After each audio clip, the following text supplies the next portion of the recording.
What's up people? Welcome nga pala ulit sa vlog ko na kung saan walang drama, puro fun lang. I am Mark and this is Dayan. Let's go! Panibagong araw, panibagong video na naman tayo mga people. Ngayong araw nga ay special to dahil birthday ni Jowa. At ililibre nga tayo ng kapatid ni Jowa na si Ate Net sa isang resort dito sa Catanduanes. Kasama nga natin dito si Batang Rich at marami pang iba. Dito nga ay hatid ko muna sila Ate Camille at si Kuya Kent dahil medyo malayo din yung pupuntahan natin at walang tricycle na pumapasok dito sa Barangay Bunuot. Sa labasan ko lang sila ay hatid dahil may tricycle naman doon na pwedeng masakyan papunta sa resort na pupuntahan natin. Habang inahatid ko nga sila, mapapansin nyo inaayos na ni Jowa yung helmet na gagamitin namin sa biyahe. Medyo malapit nga lang din yung pinagatidan ko kaya mabilis lang ako nakabalik. Huwag nga kalimutan mag-helmet, malayo man o malapit ang pupuntahan para lagi tayong safe. Bumiyahin na nga kami agad dahil nag-chat na sa amin si Ate Net na nakapag-order na siya kaya panigurado pagdating natin doon may pagkain na.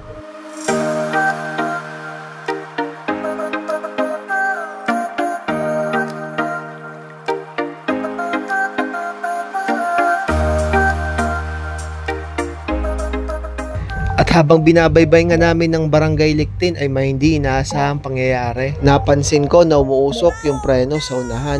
Yun pala, nag-lock na. Kaya pala kahit anong pihit ko sa throttle ay hindi bumibilis yung takbo namin. Dito nga ay susubukan ko sanang ayusin pero wala pala akong dalang tools. Dito nga mapapansin nyo na hirap akong itulak dahil nga nag-lock yung preno sa unahan. Kaya sobrang bigat. Dadala ko nga dito sa may lilim kasi sobrang init doon sa pinaghintuan namin. Bandang alas 11 nga to ng umaga kaya sobrang tirik ng araw. Dito nga ay may huminto sa amin para sana tumulong pero wala nga rin siyang dalang tools kaya wala rin siyang maitulong sa amin.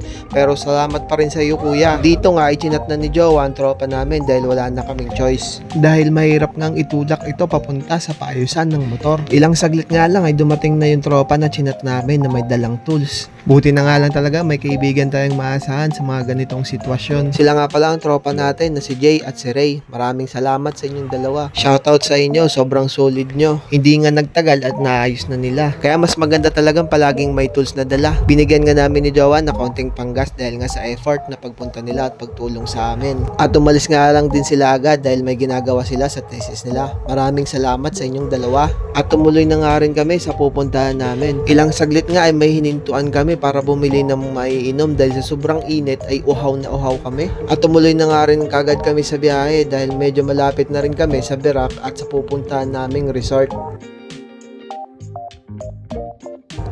Ilang saglit pa ay nakarating na nga kami sa resort at napansin nga namin nakararating nga lang din ng bunsong kapatid ni Dayan na galing sa school dahil nga may pasok siya. Pinark ko na nga dito ang motor para makapasok na kami sa resort. Andito nga pala kami ngayon sa KMG Resort and Restaurant, isa sa magagandang resort dito sa Catanduanes. Matatagpuan nyo nga ito dito sa P. Burgos Street, Birac. Kaya tara mga people, samahan nyo nga kami dito pumasok sa magandang resort na ito.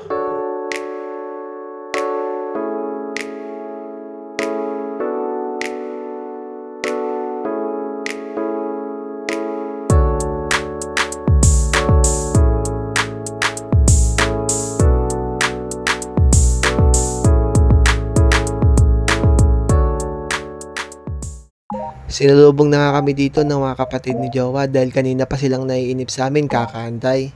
Sa tapat nga ng kakainan namin ay nakabungad na kagad ang swimming pool.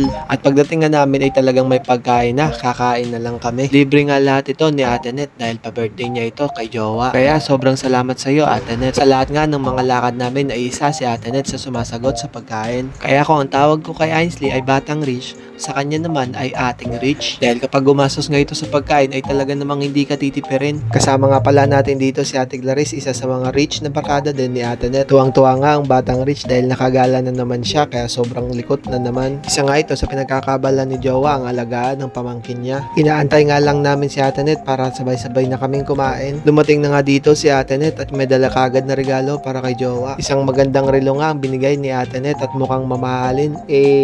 Tuwang-tuwa na naman nga si Jowa dahil meron na naman siyang bagong gamit. At dito nga'y kumain na kami dahil anong oras na at gutom na rin kaming lahat. Tara, kain tayo.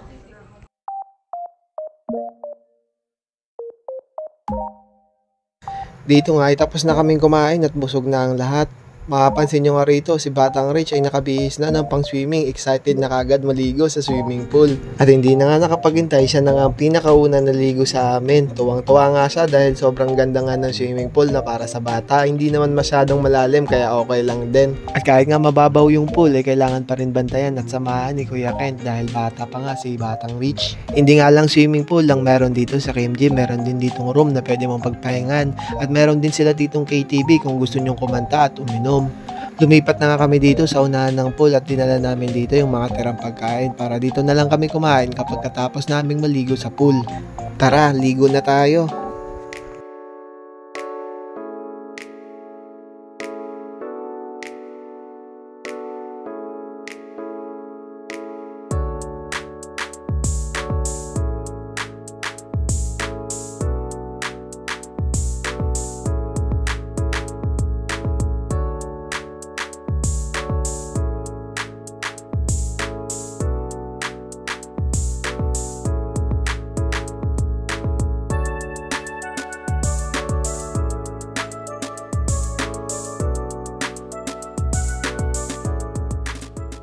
Habang naliligo nga kami ay dumating si Ate Clarice na may dalang soju at Yakult. Pa-birthday niya daw ito para kay Jowa. Para may iniinom sila habang naliligo. Dito nga ay hinalo na ni Jowa yung soju at saka yung Yakult. At humingi ako para matikman ko kung anong lasa. At binigyan ko rin si Ate Net para matikman niya kung anong lasa ng soju na may Yakult. At nagulat nga ako nang inumin niya lahat at sinabi niya sa akin hindi naman daw matapang at wala daw lasa. Yakult lang daw ang nalalasahan niya. Umahon na nga muna kaming lahat dito para kumain at magkwentuhan dahil nilalamig na rin kami. At nakita ko nga dito si Jowa at si Ate Net na kumo-order na naman ng pagkain. At pumunta na nga sila sa counter para umorder ng pagkain. Pinapatuyo na nga dito si Batang Rich dahil nanginginig na sa lamig. Maya-maya nga ay dumating na nga yung order ni Ate Net at ni Jowa.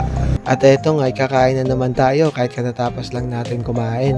Dumating na nga ulit yung huling order, yun ay ang pizza. Kapag naliligo ka naman talaga ay parang hindi mo nararamdaman na nabubusog ka. At pagkatapos nga ulit kumain ay bumalik na naman tayo sa paliligo. Pagtapos ko nga maligo ay naupo ako dito at di ko napansin na nakatulog na pala ako. Maya-maya nga ay nagising ako dahil sobrang dami na ng taong naliligo dahil nga siguro sobrang init ng panahon. Kaya mas maraming pumupunta ngayon sa pool para magpalamig. Nagsawa na nga kami maligo kaya ito nagbabanlaw na kami. At dahil medyo marami-rami na rin yung naliligo sa pool kaya umahon na rin kami. Nakabihis na nga kaming lahat at nagliligpit na at yung mga pwedeng i-take out at i-take out na namin dahil uuwi na kami dahil alas 5 na rin ng hapon. Nakaredy na nga ang lahat ng gamit namin at pwede na kaming umalis dahil gagabihin pa kami kapag nagtagal pa kami dito kasi medyo malayo-layo pa yung uuwian namin. Dito nga ay nagpapanik kami dahil hindi namin makita yung cellphone ni Ate Camille. Hinanap pa nga namin sa bag ni Ate Clarice dahil sabi nga ni Kent ay hindi niya alam kung kaninong bag niya inailagay yung cellphone ni Ate Camille. Yun pala ay nailagay sa bag ni Ate Net at si Ate Net naman ay naunan ng umuwi. Kaya dito tumuloy na kaming lumabas sa resort. Isang masayang alaala na naman nga ang natapos ngayong araw. Maraming salamat sa lahat ng aming nakasama ngayong birthday ni Jowa. Hindi nga naman kailangan kung bongga or hindi ang isang birthday. Ang importante ay masaya tayong magkakasama. Dahil lang pera at handaan ay nauubos yan. Pero ang masayang alaala ay palagi nating kasama. Maligayang kaarawan nga kay Jowa. Sana nag-enjoy ka sa araw na to. Dito ko natatapusin ang video na to pero hindi pa natatapos ang kwento namin. Hanggang sa susunod na video ulit. Paalam!